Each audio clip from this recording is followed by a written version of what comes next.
Payot Libraire et l'Hebdo vous présentent Marque-Page.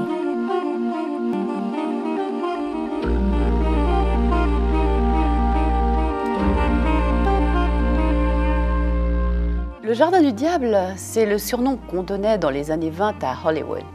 Un endroit peu recommandable où enquête un drôle de personnage, freluquet, rachitique, tuberculeux, Sam Hammett. Il est sur un gros coup, le meurtre dont on accuse Fatty Arbuckle, une star de l'époque, bien plus célèbre que Chaplin. Accusé d'un meurtre dont il se dit innocent, il suffira à Hammett d'entendre parler de Hearst ou de la Paramount pour se douter qu'il y a un complot là derrière. Mais lequel ?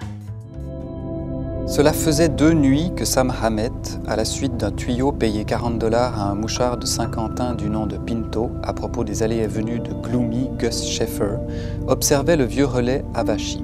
Il faisait nuit, c'était la pleine lune, et à l'ombre protectrice d'un eucalyptus, Sam observait les filles aux lèvres peintes, couvertes de paillettes, et leur riche papa gâteau en costume croisé.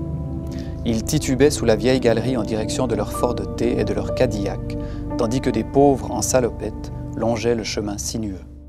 Le Jardin du Diable, c'est une histoire qui commence mal. Mal pour sa victime, une starlette sur le retour qui meurt écrabouillée. Mal pour le coupable, ou pas, qui est pris dans une histoire qui le dépasse complètement.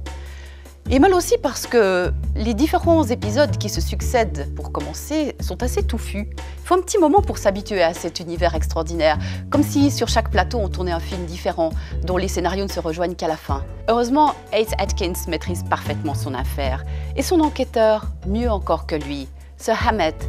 Sam Hammett ? Non, vous le connaissez sous son nom d'écrivain, Dashiell Hammett ? Car, d'abord enquêteur, il a utilisé toutes les intrigues dont il a été le témoin pour nourrir de merveilleux romans policiers.